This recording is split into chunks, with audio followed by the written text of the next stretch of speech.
Salam Rahayu, salam sejahtera, salam budaya. Assalamualaikum. Halo dulur, mudah-mudahan sehat selalu nggih, lancar selalu rezekinya dan selalu dalam perlindungan Tuhan Yang Maha Esa. Amin. Dulur, tayangan kali ini saya akan membahas mengenai 3 hal yang menjadi faktor utama kegagalan. Moga disimak dulur, barangkali panjenengan berada di fase ini. Wilujeng Rahayu sugeng midhangetaken.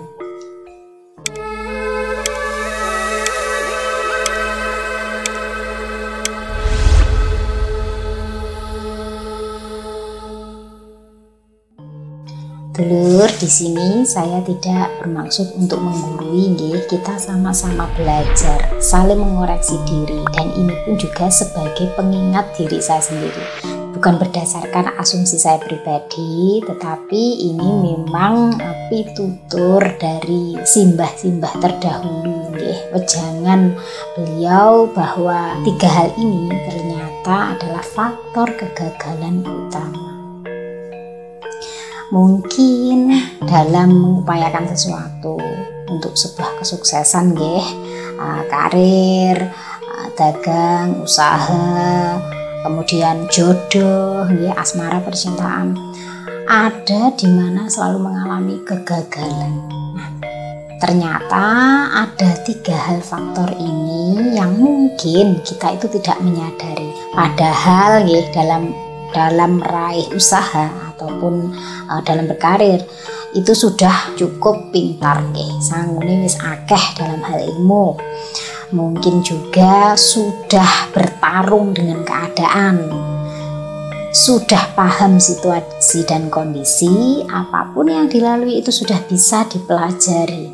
Segala cara juga sudah ditempuh nggih, juga sudah banyak sedekah ya, tetapi tetap mengalami kegagalan. Lalu apa hal yang menjadi faktor utama kegagalan itu? Yang pertama adalah lupa dengan Tuhan.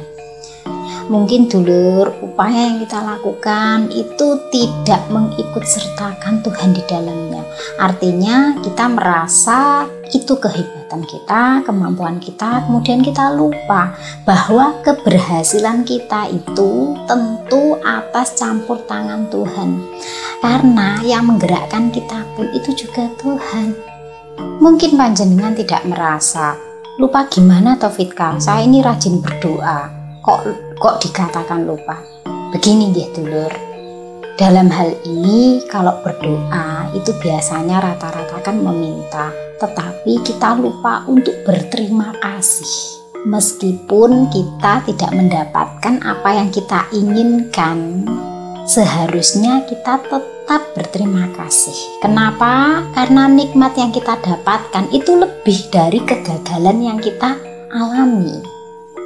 Nah, ini loh hakikat terdalam lupa dengan Tuhan, yang mana kalau berdoa itu tujuannya meminta, tetapi jarang ingat berterima kasih. Nah, wujud dari terima kasih itu adalah kita memiliki rasa welas asih dengan siapapun tanpa memandang latar belakang nggih, agama, budayanya, warna kulitnya, bahasanya. Jadi tidak mengkotak-kotakkan manusia. Wujud welas asih itu pure rasa terima kasih kepada Tuhan. Kadang kita lupa itu. Terkadang juga saking berefort ya, itu lupa siapa yang ngasih, siapa yang menentukan takdir, sehingga ketika tidak berhasil itu menggerutu, merasa bahwa Tuhan itu tidak adil, bahkan kadang menganggap Tuhan itu tidak ada. Padahal kegagalan yang kita dapatkan itu terkadang nggih, proses kita menuju keberhasilan. Entah rasa sakit itu mau digiring kemana, kita akan menjadi apa. Yang penting tetap dilalui. Gagal berhasil itu rata-rata semua orang mengalami. Jadi jangan menganggap bahwa kegagalan itu adalah sesuatu ketidakadilan. Tapi Fitka, orang yang tidak percaya Tuhan kok rata-rata berhasil?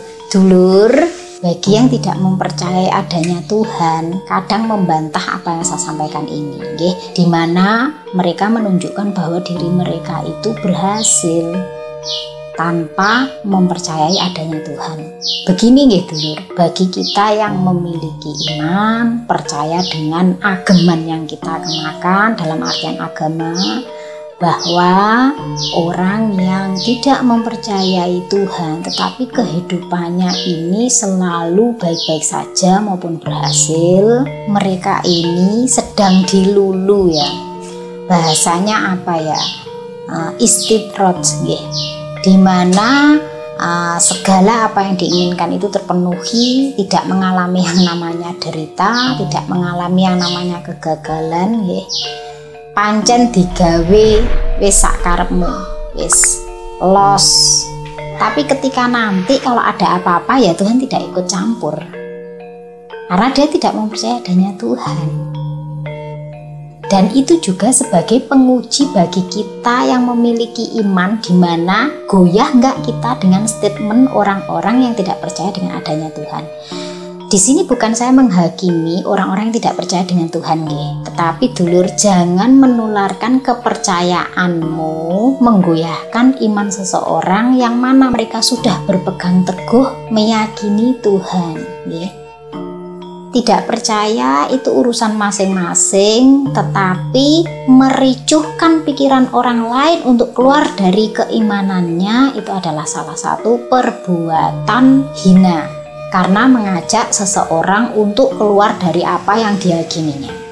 Dalam ilmu pengetahuan kita boleh berbagi segala wawasan, tetapi tidak perlu turut ikut campur mengenai keyakinan.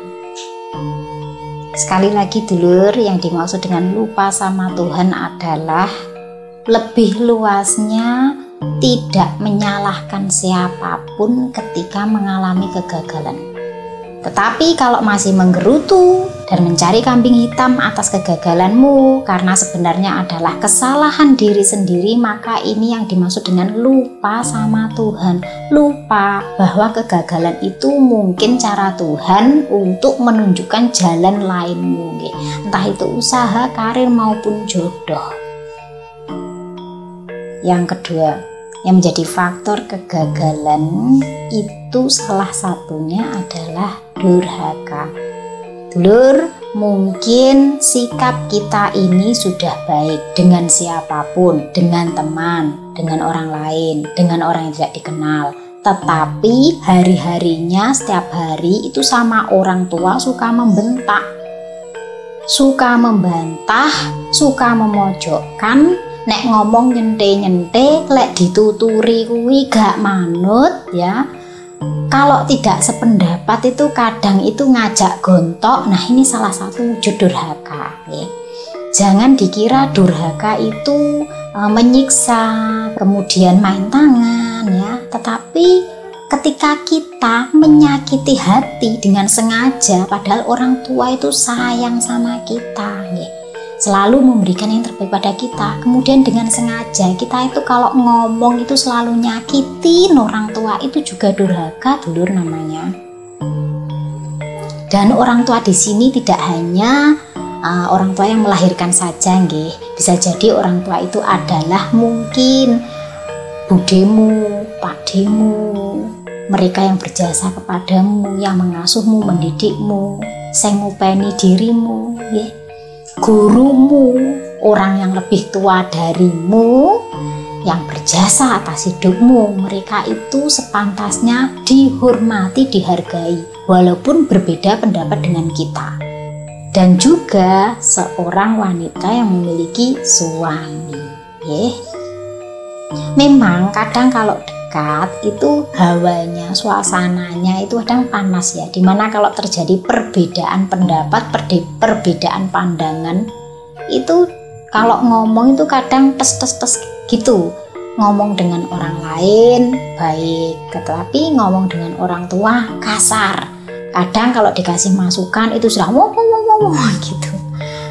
Nah, ini loh dulur, salah satu yang kadang tidak kita sadari, perlakuan kita kepada orang tua yang mana itu menyakitkan mereka, dari segi ucapan maupun sikap kita, ini adalah bentuk dari durhaka. Coba diingat-ingat lagi, kalau panjenengan ini orang yang pintar, orang yang ulet, orang yang baik dengan siapapun, banyak relasi, tetapi kok sering mengalami kegagalan, perbaiki sikap Anda pada orang tua Anda, nggih. Bayi jenengan, nggih, orang yang mengasuh jenengan, guru jenengan, apakah sikap kita ini nyelkit pada mereka? Kalau sikap kita itu tidak baik, tidak sopan, maka perbaiki. Karena ternyata ini pengaruhnya besar pada kehidupan kita. Mengapa? Karena mereka itu ada jasa pada kita. Jasa-jasa mereka itu tidak bisa disepelekan. Kalau tidak bisa membalas jasa mereka, minimal jangan pernah menyakiti hati mereka ya. Sebagai bentuk tanda hormat kita kepada mereka. Yang ketiga, hal yang menjadi faktor utama kegagalan adalah sombong. Sombong ini ada dua dulur, sombong terbuka dan sombong tersembunyi. Sombong terbuka itu dengan jelas memamerkan, menunjukkan kehebatan dengan harapan biar semua orang itu tahu bahwa kita itu hebat, kita bisa ini loh aku, lebih dari yang lain. Nah, itu sombong terbuka. Dengan menunjukkan bukti-bukti bahwa dia mampu akan hal itu, hasil yang dimiliki. Kemudian sombong tersembunyi. Sombong tersembunyi itu letaknya di hati. Tidak ada yang tahu. Yang tahu cuma diri sendiri, malaikat dan Tuhan, juga setan. Iki hal goib ya, dimana orang lain itu tidak bisa melihat. Sombong tersembunyi adalah sesuatu yang ada di hati. Dilihat orang nampak baik, tidak ada kecacatan. Orang tidak bisa mendeteksinya. Tetapi sebenarnya niatnya adalah untuk supaya orang lain ini tahu, untuk supaya orang lain ini kagum, untuk supaya orang lain ini mengakui akan kehebatan kita. Ini yang namanya sombong tersembunyi. Berbicara dengan nada dan bahasa yang tinggi supaya orang lain terlihat bodoh, supaya orang lain terlihat di bawahnya, ini juga salah satu termasuk sombong tersembunyi. Kok bisa? Sombong itu bisa menjadi faktor utama kegagalan karena dulur, orang sombong itu tingkat kepercayaan dirinya itu tinggi. Orang kalau sudah percaya diri tinggi itu kadang dia itu tidak memikirkan resiko. Nah, karena terlalu percaya diri tinggi dan tidak memikirkan resiko, mengira bahwa apa yang didapatkannya ini atas kehebatannya, tanpa berjaga-jaga akhirnya bisa tergelincir, dan inilah yang menjadi kegagalannya.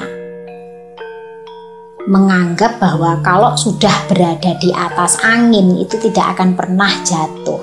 Padahal lupa, walaupun di atas angin tetapi kalau ada badai tetap terombang-ambing, tetap terhempas. Dan lagi, orang yang sombong itu biasanya tidak disukai orang lain. Ini bikin orang iri. Kenapa bikin orang iri ya? Karena memamerkan, karena menunjukkan. Akhirnya dari rasa iri orang tersebut berniat jahat, berniat tidak baik untuk menjatuhkan. Lah berarti kan yang jelek itu kan yang iri Taufik. Kalau kenapa kita yang disalahkan? Irinya karena kita yang memicu. Sebenarnya dia tidak memiliki rasa iri ya, tetapi karena kita memamerkan, membuat orang yang tadinya biasa saja jadi iri. Ibarat gini dulur, kita makan ya sengaja di depan orang yang lapar. Bagaimana reaksi orang tersebut? Nah, bagaimana etika kita ketika kita bisa makan sengaja di depan orang yang lapar? Dan lagi nggih dulur, bahwa sombong itu adalah pakaian Tuhan. Jadi kita tidak layak sebagai manusia biasa itu sombong. Walaupun kita mungkin dianggap orang itu memang hebat, hebat, dianggap orang itu sebagai orang berkarisma, orang yang berwibawa. Tetapi bukan berarti lantas kita membanggakan diri kemudian lupa akan diri. Bahwa sewaktu-waktu nggih dulur, apapun yang kita miliki itu pasti akan kembali kepada yang memberi. Sombong memiliki harta benda. Harta benda ini kalau mati juga tidak dibawa, ya. Kalau diminta Tuhan juga habis semuanya, ya.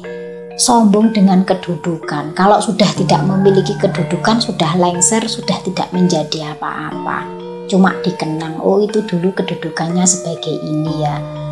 Sombong karena memiliki pasangan yang cantik maupun ganteng. Nah, cantik dan ganteng itu tidak awet. Nanti kalau sudah tua itu luntur.